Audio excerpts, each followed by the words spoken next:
All right, how's everyone doing? I am Rich CELENZA. Thanks for checking out the Rich CELENZA show. So, I'm going to talk about today, or what I should say, I think I'm going to call the podcast, is the key to succeeding with women is the discussions you have with them.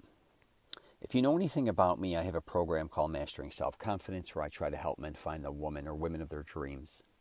And I think one thing a lot of men lack, and I do too, is how important discussions are with whoever you're with, especially interesting discussions. Because I think, like a lot of men, when we think of relationships to a certain degree, of course, we think about a lot of the fun things we could be doing with whoever we're with at the time. It could be going out, restaurants, movies, dancing. I don't care if it's sex. I don't care if it's working out. Whatever it is, there's all these activities that, of course, we're going to be doing with whoever we're with. Even having children, getting married, always being busy, right? But I think at the end of the day, what we don't realize a lot of times is how important each discussion that we're having with one another. Now, I'm not saying it always has to be serious, and I shouldn't say overly important, but a lot of things that we do and say to one another has a huge impact on one another. And I remember years ago when I first got married and I had a couple kids, I had these neighbors, and they were a really good-looking couple, and we lived in a townhome in Illinois, in a very nice area. And to make a long story short, I goof around and call people names and, like fun stuff, but I never was in a relationship where I screamed at somebody all the time.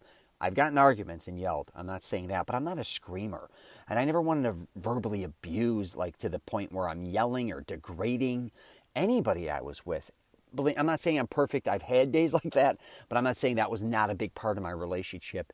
To make a long story short, our neighbors I just kept hearing them always screaming at each other and yelling and like legit trying to make the other person feel horrible, call names, and even just make fun of them. And it was horrific, screaming about their families and yelling. And, I was thinking, my God, I was very fortunate, I think, throughout my life, whoever I was with, I tried to be interesting. And I'm not the best listener, but I tried to listen.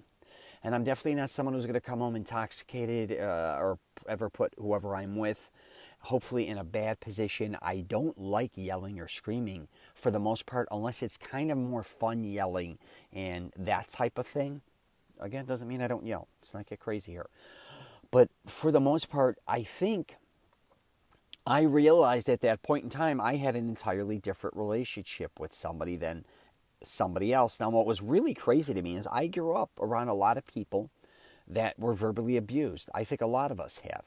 That doesn't mean it's all my family members that's not what I'm saying. I'm just saying I was around people I used to see, including friends and colleagues, that were screaming, that always I think we all have those friends and people that were always fighting.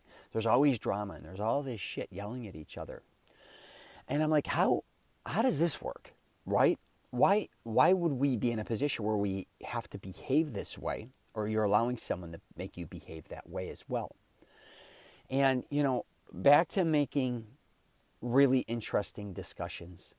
If people just looked at it like that, I think, because I don't think a lot of people really realize, and I didn't either. And I remember somebody I was dating at one time, and I mentioned this maybe one time before on a podcast, because I would just say stuff off the cuff. It'd be funny or whatever. And she's like, you understand words hurt.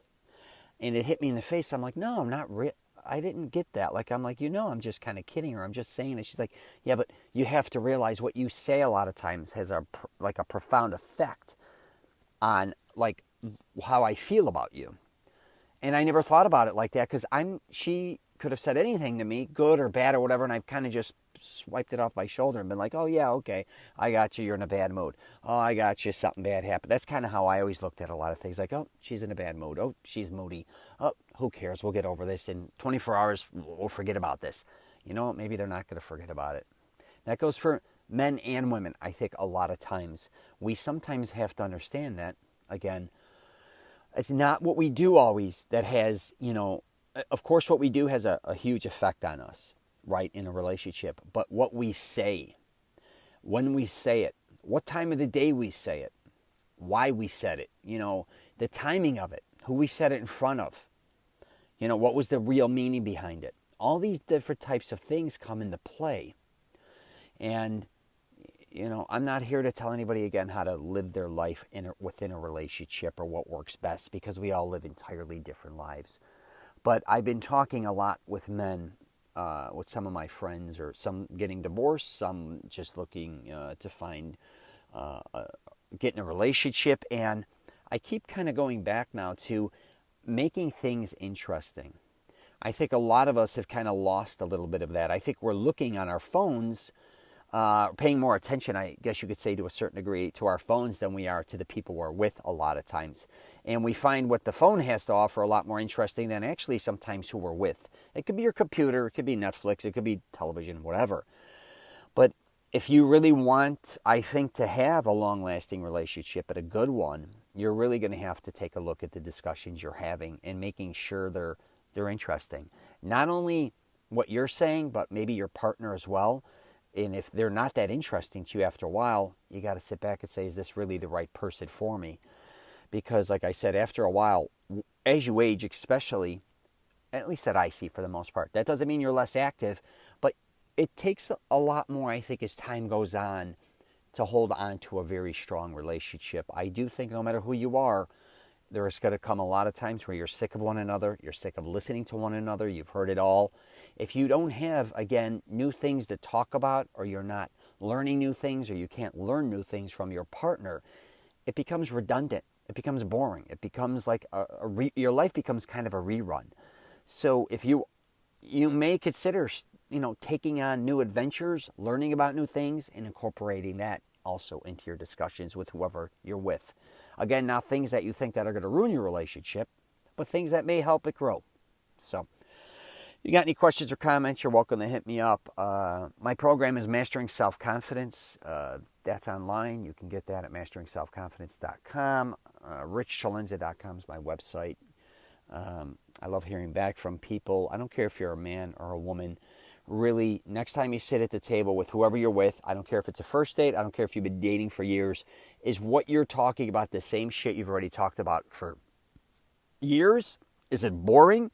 Is what the other person's saying to you boring? And if it is, you may have to address it and say, listen, I'm sick of talking about the same shit. I think we need to move on to a different subject.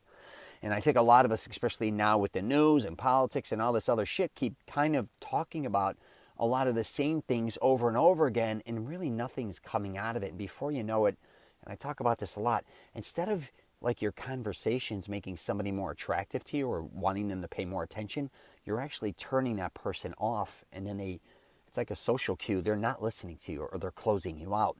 Before you know, after they're closing your discussions out, they're just closing you out. So just be aware of that.